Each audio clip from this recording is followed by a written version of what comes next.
Praise lord. ప్రభువైన యేసు నామములో అందరి కొందరంలో దేవుని వాక్యంలో నుంచి అపొస్తలుల కార్యములు 1వ అధ్యాయం 25వ వచనం. తన చోటికి పోవుటకు తప్పిపోయి యోధా తప్పిపోయి పోగొట్టుకొనిన ఈ పరిచర్యలో అపొస్తలత్వంలో పాలు పొందుటకు వీరిద్దరిలో నీవు ఏర్పరచుకున్నావని కనపరచుమనిరి. ప్రియులారా, యేసుక్రీస్తు ప్రభు ఈ లోకానికి వచ్చినాడు. 33 సంవత్సరాలు యాత్ర చేసి శిలువ మరణం పొంది ఆయన సమాధి చేయబడి తిరిగి లేచి మృత్యుంజయుడుగా పరలోకానికి ఆరోహణమైనాడు. ఆ తర్వాత యేసుప్రభు 12 మంది శిష్యులను ఏర్పాటు చేసుకుంటే అందులో ఒకడైన ఇస్కరియోతు యూదా అపోస్తలుడని పిలువబడినప్పటికీ తన స్థాయి దేవుణ్ణి యేసుక్రీస్తు ప్రభుని నమ్మి తన స్థాయి పొడగొట్టుకున్నాడు. దేవుడు కనికరం గలవాడు. ఆయన ఈనాటికి శిలువ రక్తం మనకు అందుబాటులో ఎందుకు పెట్టినా అంటే మనం ఆయన ఒక్కసారి అమ్మిండు యూదా, కానీ మనం ప్రతి దినము యేసు ప్రభుని నమ్మేవారమై ఉన్నాం, అమ్ముతూనే ఉన్నాం.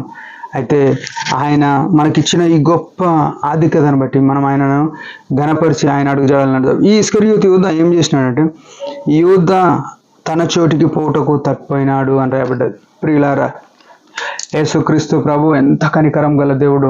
పరలోకంలో అపొస్తల మన ప్రకటన గ్రంథంలో చూస్తే 24 పెద్దలు అని రాయబడితే యేసుక్రీస్తు ప్రభు శిష్యులు 12 మందికి, ఇశ్రాయేల్ యాకోబు యొక్క కుమారులు 12 మందికి, గోత్రకర్తలకు 24 సింహాసనాలు ఏర్పాటు చేస్తే ఈ యూదాకు కూడా ఒక సింహాసనం ఉంది. ఆ సింహాసనాన్ని అతడు కోల్పోయినాడు.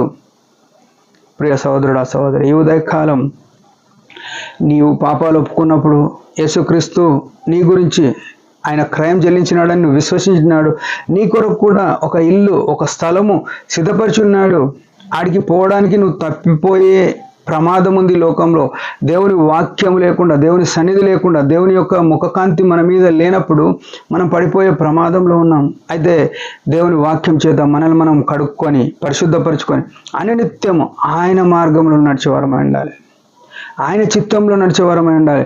ఇక్కడ అదే జరుగుతూ వచ్చింది. యూదా ఏం చేసినాడంటే తప్పిపోయినాడు. ఎప్పుడు ప్రతి ఒక్క మనిషికి యేసు ప్రభు పాపాలు ఒప్పుకున్నప్పుడే రక్షణలోకి వచ్చిన ప్రతి మనిషికి ఒక స్థలం పెట్టేస్తాడు దేవుడు. ఆ స్థానం పొడగొట్టుకుంటావా ఉంచుకుంటావా నీ ఇష్టం. మనం బస్సులో, ఫ్లైట్లో, ట్రైన్లో రిజర్వేషన్ చేసుకుంటాం మనము. కానీ నువ్వు ట్రాఫిక్లో చిక్కిపోకపోతే అది దేవునిది తప్పు కాదు, ఆ సిస్టమ్ది తప్పు కాదు, ఆ కంపెనీది తప్పు కాదు కదా.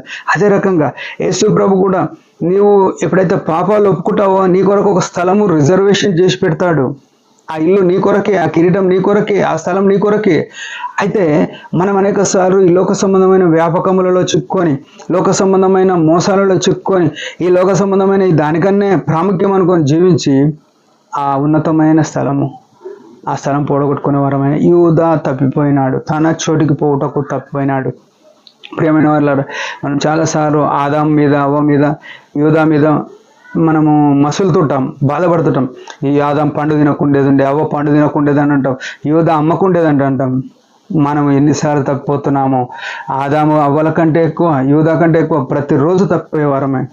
అయితే ఈ ఉదయం నా దేవుడు మనకు అవకాశం ఇస్తున్నాడు. మరొకసారి క్షమాపణ అడిగి మన చోటులో మనం నిలబడి ఆయన మహిమ కొరకు ఆయన సన్నిధిలో నిర్దోషులుగా కనబడినట్లుగా దేవుని వాక్య వెలుగులో వాక్యానుసారంగా ఆత్మచేత నడిపించబడి ఆయన మహిమలో మనం కనపరచబడదాం. మనం కనబడి ఆయనను కనపరిచేవారమైందాం. దేవుడి ఈ మాటలు దీవించిన ఒక చిన్న ప్రార్థన. పరమ తండ్రి, యేసుక్రీస్తు ప్రభు ఘనమైన నామను బట్టి వందనాలు. నిజమే, యూదా తప్పిపోయినాడు. మేము కూడా అనేక సార్లు ఆదాము అవ్వల వలె, యూదా వలె ప్రతిదినము వారు ఒక్కసారి తప్పిపోయినారు. కానీ మేము ప్రతిదినము ప్రతి క్షణము తప్పిపోతున్నాం. దయతో క్షమించండి, సరిచేయండి. నీ యందు ఆధారపడి నీ మహిమ కొరకు జీవించడం కృపనీయమని స్తుతులు అర్పిస్తూ యేసు నామములో ప్రార్థిస్తున్నాం తండ్రి, ఆమెన్. మీరందరి పరిచయం గురించి భారంగా ప్రార్థించండి. Praise the lord.